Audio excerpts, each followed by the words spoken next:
জামায়াতে ইসলামের আমির ডাক্তার শফিকুর রহমান এই মুহূর্তে ব্রিফ করছেন সম্ভবত। আমরা একটু যাওয়ার চেষ্টা করি, শোনার চেষ্টা করি। হ্যাঁ, মগবাজারে ব্রিফ করছেন।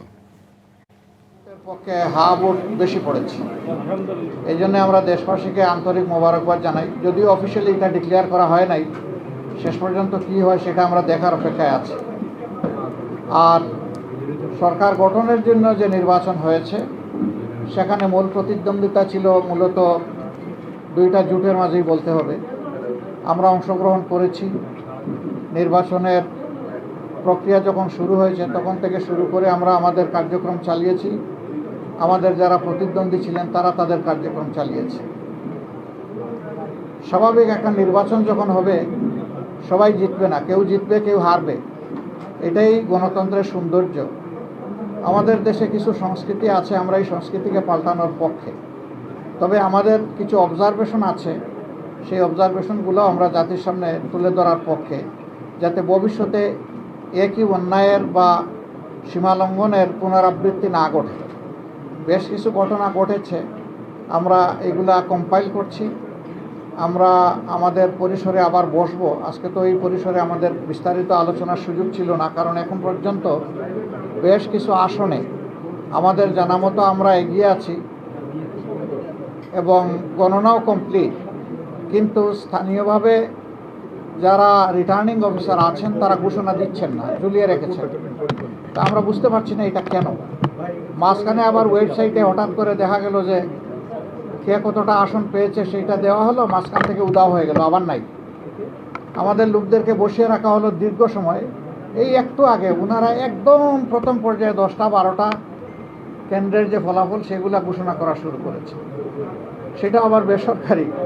তা আমরা সব মিলেই এখন আপনাদের সামনে পূর্ণাঙ্গ কোনো বক্তব্য দিতে পারছি না বলে আমরা দুঃখিত। আমরা দিব ইনশাল্লাহ। আমরা আবার বসবো, আমাদের মধ্যে আমরা এগুলা নিয়ে বিশ্লেষণ করব। আমাদেরও কোনো ত্রুটি ঘাটতি থাকে সেটাও আমরা দেখব।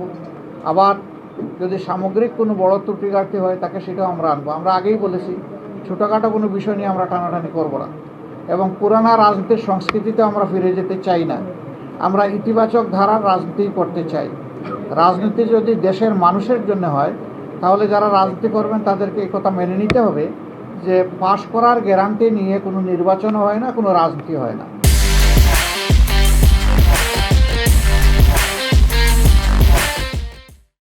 আপনি যাবেন মানুষের কাছে আপনার বক্তব্য নিয়ে, মানুষ যেভাবে গ্রহণ করবে, যতটুকু গ্রহণ করবে তাকে আপনার অভিনন্দন জানানো উচিত।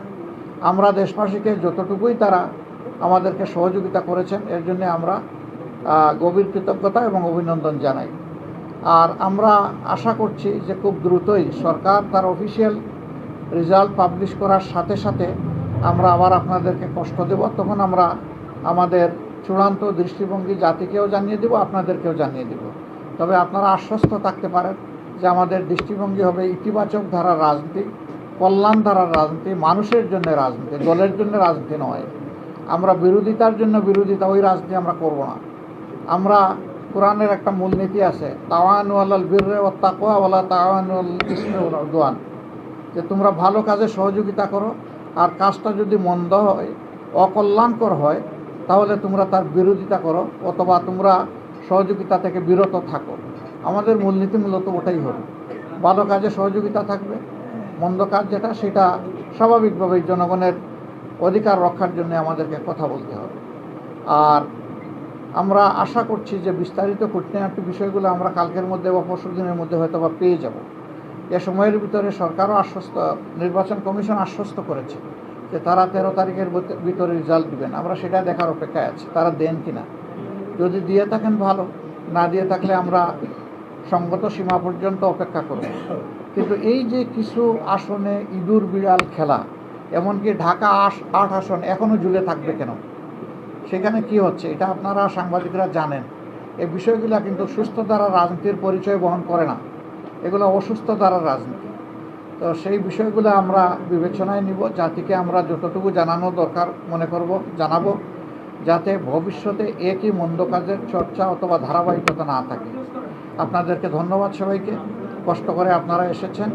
আমরা একসাথেই কাজ করব, আপনাদের সাথে আমরা আছি, আমাদের সাথে আপনারা থাকবেন, দেশবাসীর সাথে আমরা সবাই থাকবো। সবাইকে ধন্যবাদ। আসসালামু আলাইকুম।